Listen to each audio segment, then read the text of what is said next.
How to change your name on Facebook.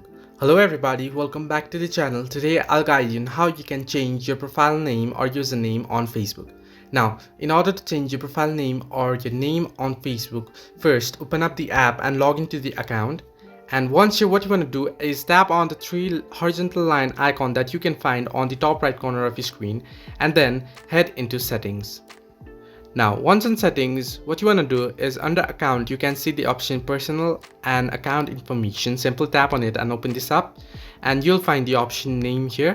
Open this up.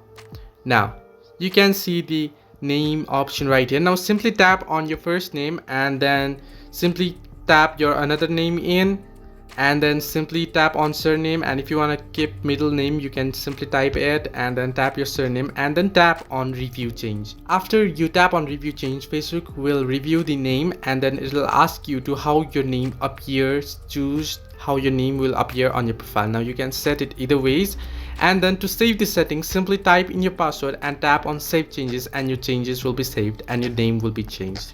So this way you can change your name on Facebook. Hope this helped you. Do like and subscribe and do not forget to leave a comment down below if you have any further issues.